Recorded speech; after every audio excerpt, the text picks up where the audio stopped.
Hello guys, यदि अर्थ spin करना बंद कर दे तो क्या होगा? आपको यह पता होगा कि अर्थ अपने एक्सिस पर घूमती है, लेकिन क्या होगा जब अर्थ स्पिन करना बंद कर देगी? पृथ्वी के स्पिन करने के कारण ही दिन रात होती है। यदि पृथ्वी स्पिन करना बंद कर देगी तो दिन रात पर इसका असर पड़ेगा। सूर्य की तरफ वाले हिस्से पर दिन रहेगा और दूसरी तरफ रात रहेगी। दूसरा भयानक असर, इक्वेटर पर अर्थ की रोटेशन की स्पीड 1770 किलोमीटर प्रति आवर होती है, जबकि ध्रुवों पर 0 किलोमीटर प्रति आवर होती है। यदि अर्थ रुक जाएगी तो इक्वेटर पर मौजूद एयर, वाटर और चट्टानें घूमती रहेंगी और सतह उखड़ने लगेगी और फिर स्पेस में जाने लगेंगी। ये टुकड़े घूमने लगेंगे और अर्थ इन्हें अपनी तरफ खींचेगी और इन घूम रही चीज़ों से ऊर्जा निकलेगी और यह गर्म हो जाएंगे और पृथ्वी पर बरसेंगी। पृथ्वी का सारा पानी सूख जाएगा। जानवरों की आंखें अंधेरे में क्यों चमकती है? क्या आपने कभी अंधेरे में बिल्ली की आंखों को देखा है? वे आपको चमकती हुई दिखाई देंगी। क्या इनकी आंखों में टॉर्च होती है? ऐसा नहीं है। ये है हमारी आंखें। हमारी आंखों में एक लेयर होती है जिसे रेटिना कहते हैं, जो फोटो रिसेप्टर से बनी होती है। जब भी लाइट हमारी आंखों में जाती है तो ये फोटो रिसेप्टर को हिट करती है। ये लाइट को डिटेक्ट करते हैं और इसी कारण हमें दिखता है।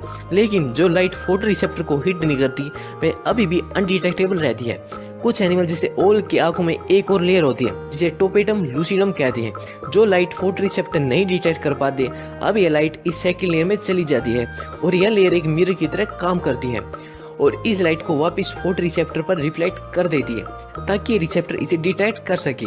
और कुछ लाइट का हिस्सा बाहर की तरफ रिफ्लेक्ट हो जाता है, इसलिए हमको इनकी आंखें रात में चमकती हुई दिखाई देती है। सिंपली इनकी आंखों में एक लेयर होती है जिससे लाइट आंखों से बाहर की तरफ रिफ्लेक्ट हो जाती है।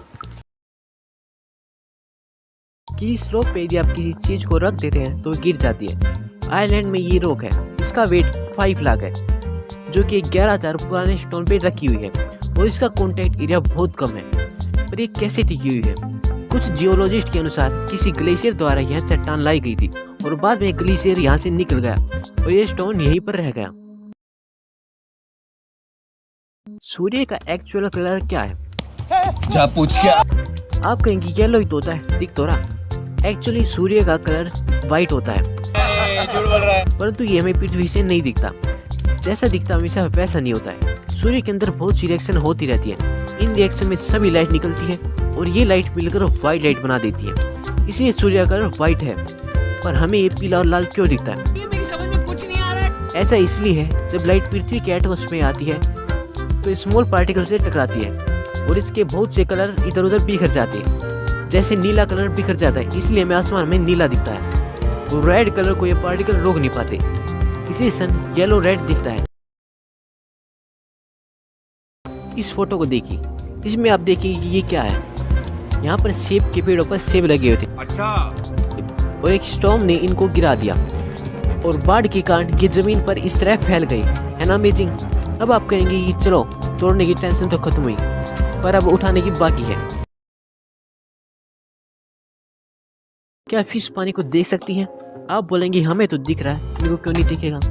फिशेज पानी को नहीं देख सकती, जैसे हम हवा को नहीं देख सकते। पर ये ऐसा क्यों है? बताता हूँ। जो फिशेज हैं वे लाखों सालों से पानी में रह रही है और इसी तरह तैर रही है, तो उनका ब्रेन इस तरह सीख चुका है कि उनको पानी न दिखे, क्योंकि उनको कोई आवश्यकता नहीं है, क्योंकि उनके आसपास इतना पानी है। यदि उनका ब्रेन उस पर ध्यान देगा तो उनकी बहुत ज़्यादा एनर्जी वेस्ट होगी और ये और कार्यों पर ध्यान नहीं दे सकेंगे और उसका ब्रेन और अन्य कार्यों पर फोकस नहीं कर पाएगा, इसलिए ब्रेन ने इसे इग्नोर कर दिया।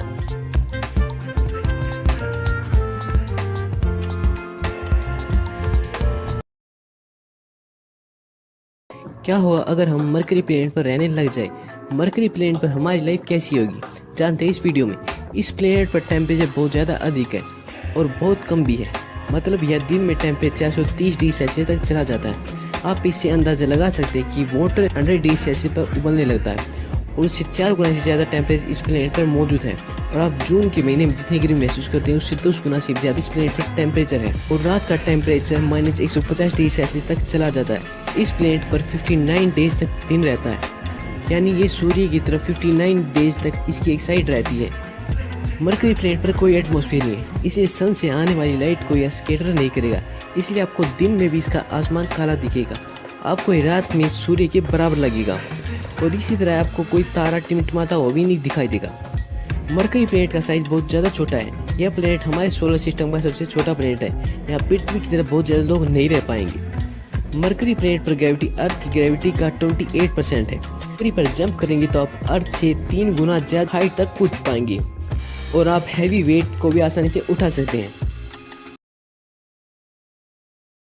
मोस्ट ऑफ द फिश पानी के अंदर रहती है, लेकिन एक प्रकार की फिश है जिसका नाम है मड स्कीपर। अपनी जिंदगी का 90% समय ये पानी से बाहर रहती है। यह पानी में केवल अपने फिन्स और गिल्स को मोशन करने के लिए जाती है और यह अधिक देर तक पानी में रहने से मर भी सकती है। आपको यह क्रीचर देखने में बहुत ही सुंदर, अच्छा व मासूम लग रहा होगा, लेकिन यह बेहद ही खतरनाक है। इसका नाम पीकॉक मैंटिस श्रिम्प। ये बेहद ही एग्रेसिव होती है। इनका पंच इतना स्ट्रॉन्ग होता है कि केकड़े के सेल को आसानी से तोड़ सकते हैं। ये इंडियन और पैसिफिक ओशियन के कुछ हिस्सों में पाए जाते हैं। इनका पंच इतना फास्ट होता है कि इनके पंच के दौरान बहुत ज़्यादा हीट पैदा होती है और सराउंडिंग वाटर 4400 डिग्री सेल्सियस तक पहुंच जाता है, जो कि सन के तापमान के समान है। इन्हें नॉर्मल एक्वेरियम में नहीं रखा जा सकता क्योंकि ये पंच मार कर उन्हें तोड़ सकते। माना जाता है कि इनकी आंखें एनिमल किंगडम में सबसे कॉम्प्लेक्स है। आज तक आपने पढ़ा होगा कि एनिमल फोटोसिंथेसिस नहीं कर सकते, लेकिन एक प्रकार का एनिमल है जिसका नाम है द लीप शिप सी सैग। ये इकलौता एनिमल है जो फोटोसिंथेसिस कर सकता है। मोस्ट ऑफ द कंट्रीज में लोग सिग्नेचर का प्रयोग करते हैं, लेकिन जो जापान के लोग होते हैं वे स्टैम्प्स का प्रयोग करते हैं और इन स्टैम्प्स को हैंकोज कहा जाता है और ये हैंकोज वुड, प्लास्टिक और मेटल से बनाता है। यदि आपको कोई बैंक अकाउंट खुलवाना है, अपार्टमेंट लेना है या अन्य चीजों पर स्टैम्प्स का प्रयोग किया जाता है, लेकिन जो कंपनीज के बॉस होते हैं वे साइन का ही प्रयोग करते हैं क्योंकि उन्हें वेस्टर्न लोगों के साथ मिलना और कांटेक्ट करना पड़ता है। आप सोच रहे होंगे कि क्रोकोडाइल इस बर्ड को क्यों नहीं खा रहा। इसका कारण है कि क्रोकोडाइल एक मांसाहारी जीव है, इसलिए बहुत सारे एनिमल्स को खाता है और इनके जो बहुत स्ट्रॉन्ग होते हैं और इसलिए इनकी दांतों में मांस फंस जाता है, इसलिए अपने मुंह को खोल लेते हैं और इनका नाम है इजिप्शियन बर्ड्स। जब इन क्रोकोडाइल का माउथ ओपन देखती है तो इन मांस के टुकड़ों को खाने के लिए आ जाती है। क्रोकोडाइल के जबड़े बहुत अधिक स्ट्रॉन्ग होते हैं, इसलिए घंटों तक अपने माउथ को ओपन कर सकते हैं। क्या आपको YouTube की फर्स्ट कमेंट के बारे में पता है? यह है फर्स्ट कमेंट ऑन YouTube जो लोल है। यह कमेंट 14 जून 2005 में की गई थी, जिसमें वीडियो का टाइटल था गुड टाइम्स। डायरेक्शन बिना किसी कंपास के आप इन तरीकों से डायरेक्शन जान सकते हैं। पहला तरीका जो बहुत मोस्ट कॉमन है, जब भी सूर्य निकले उस तरफ आपको मुंह करके खड़ा हो जाना है और वह डायरेक्शन ईस्ट डायरेक्शन है और उसके पीछे वाली डायरेक्शन वेस्ट डायरेक्शन है और आपके लेफ्ट हैंड साइड वाली डायरेक्शन नॉर्थ डायरेक्शन है और राइट हैंड साइड वाली डायरेक्शन साउथ डायरेक्शन। नेक्स्ट तरीका है, एक लकड़ी लेनी है जो 2 से 5 फीट लंबी हो, इस धरती पर सीधा खड़ा कर देना है और एक धागे को उसके ऊपर बांध देना है और इस धागे का दूसरे पॉइंट को एक छोटी लकड़ी से बांध देना है और जहाँ पर इस लकड़ी की शैडो बननी है उसे मार्क कर लीजिए या कुछ रख दीजिए। फिर इसे एक सर्कल बना लीजिए और इस पॉइंट को स्टार्ट पॉइंट मान लेना है। जब इस लकड़ी की शैडो दोबारा इस सर्कल की लाइन पर गिरे तो उसे मार्क कर लेना। अब इन 2 पॉइंटों को मिला ले। ये लाइन ईस्ट वेस्ट लाइन है। ये सेकंड पॉइंट वेस्ट को दिखाता है और फर्स्ट पॉइंट ईस्ट को, और नॉर्थ साइड डायरेक्शन को आप खुद ही पता लगा लेंगे। नेक्स्ट तरीका वहाँ के पेड़ पौधों को देखकर, पर ये ज़्यादा एक्यूरेट तरीका नहीं है, थोड़ा बहुत पता चल जाएगा। जिस साइड लाइट सोर्स होता है पेड़ों की डालियाँ उस तरफ ज़्यादा ग्रो होती है। नॉर्दर्न हेमिस्फीयर में आप साउथ डायरेक्शन में प्लांट्स ट्रीज की डालियाँ ज़्यादा ग्रो होंगी और साउदर्न हेमिस्फीयर में उल्टा होगा। इस तरह चारों डायरेक्शन आपको पता चल जाएंगे। रात में कैसे डायरेक्शन जाने? नाइट में यदि आपको डायरेक्शन के बारे में जाना है तो आपको ध्रुव तारे को देखना है, वह हमेशा नॉर्थ डायरेक्शन को बताता है। उससे पीछे वाली डायरेक्शन साउथ डायरेक्शन, राइट में ईस्ट डायरेक्शन और लेफ्ट में वेस्ट डायरेक्शन। इन सब तरीकों से आप बिना किसी कंपास या डिवाइस के डायरेक्शन पता कर सकते हैं। Thanks for watching. मिलते हैं नेक्स्ट वीडियो में।